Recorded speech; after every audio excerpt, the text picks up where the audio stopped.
From travel vlogs to Kalapate vlogs. Today, I officially announce na hindi na po ako makakagawa ng moto travel adventure dahil nag-switch na po ang aking content sa Kalapate vlogs, mga dre. At maraming salamat sa lahat ng mga pinagsamahan natin at mga lugar na napuntahan natin for the past 7 years, mga dre. So, the only reason bakit nag-switch ako sa Kalapate vlogs ay dahil 10 years ago sinubukan ko mag-alaga ng kalapate pero hindi ako nagtagumpay at wala akong na-breed. Actually, ang trabaho ko nun is security guard na may mababang sahod at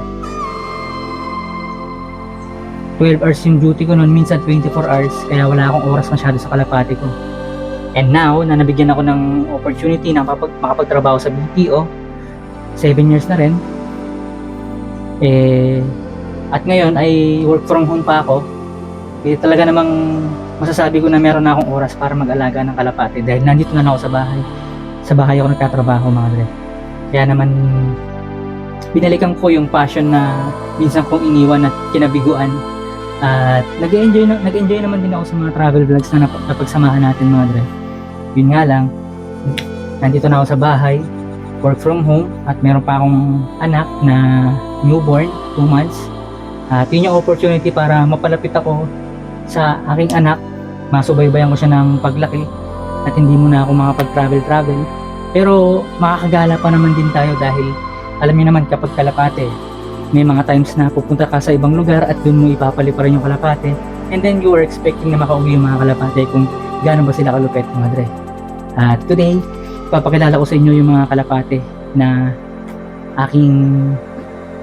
yung mga kalapate na meron ako sa inyo. Yung mga kalapate na meron ako, yan. So, unahin natin dito sa aking first trio.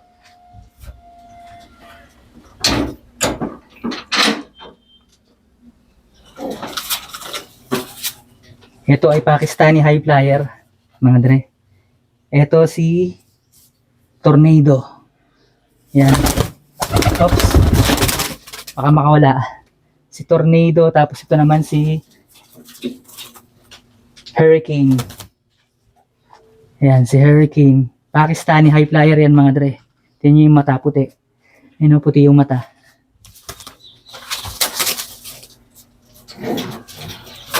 Ito naman si Cyclone. Ayan, si Cyclone. Tinape ko kasi yung pakpak nito kaya nagkaganyan eh.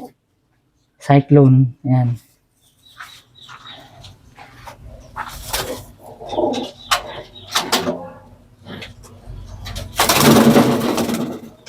Ito si Badang. Ito yung ampon. Ayan. Pinutulan ko siya ng pakpak. Si Badang. Ayan. Pinutulan ko siya ng pakpak dahil ang pangit at ang dumi ng pakpak nila. At ngayon bubunot ng lalabas. Ayan. So, sige, mamaya na lang. Mamaya. Tapos ito si Akata. Ito si Akata. Sa aking TikTok account, mga dre, ito si Akata. Saddle siya. Ayan. So, the only reason bakit nainganyo akong mag-switch, actually mag-aalaga lang naman sana ako ng kalapate. And the only reason bakit nainganyo ako gawing vlog yung pag-aalaga ko ng kalapate is gumawa ako ng TikTok account. At grabe yung pag-welcome sa akin ng mga tao doon sa TikTok. Yung mga talagang community ng kalapate is sobrang hindi siya ganun oversaturated at mapi-filter po talaga yung mga solid. Unlike sa pagmamoto vlog, kapag gawa ng travel vlog, is halos lahat na ng tao nagta-travel vlog, mga dre. Oversaturated na at parang ang sikip na namin sa community. To the point na sakto lang matuto magmotor yung mga tao, feeling nila moto vlogger na sila. Which is, wala naman sinusundan na category, qualification, yung pagmamoto vlog. Pero, syempre, kailangan, meron ka pa rin, may sense yung ginagawa mo. So, hindi ko nila lahat, no, mga dre. Pero, yung iba, OA na. And I'm sorry for that. Ngayon, papakita ko naman sa inyo yung mga breeder ko. Tara.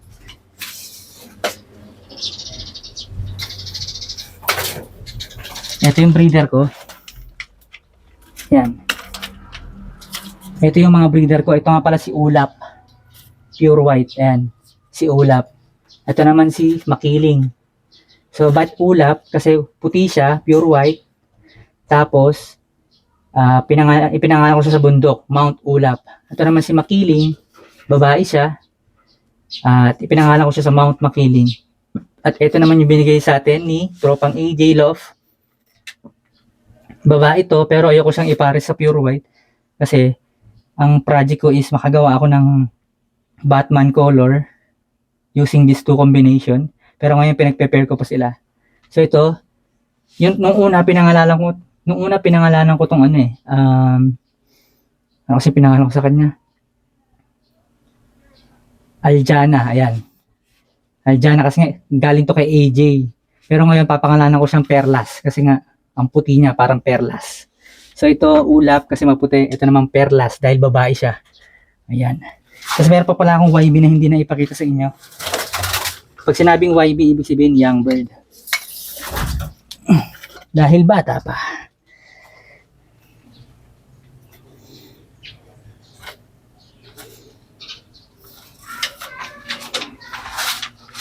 Ito nga pala.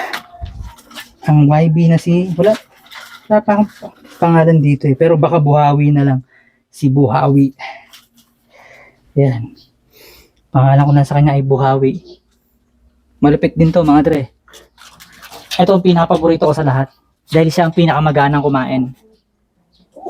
At kapag itong si Buhawi is na-confirm kong lalaki, ipapares ko siya kay Perlas. Ayun. Woo! Ang laki niya oh. Pero ano pa to? Nung napunta sa akin niya, sisiw pa lang mga dre. Pero ang laki niya oh. Ang laki ng bulas oh. Ayan. Ayan ang mga kalapati ko. Yan, medyo masikip sila dyan to be honest.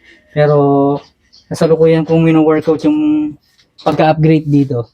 So marami nagsasabi rin sa akin sa TikTok page ko na masikip tong kulungan ko. Pero bino-workout ko na yon. Pero imbis na bumili ako ng bagong loft, is dudugtungan ko na lang siya ng mga cage. Yung mga ganitong cage.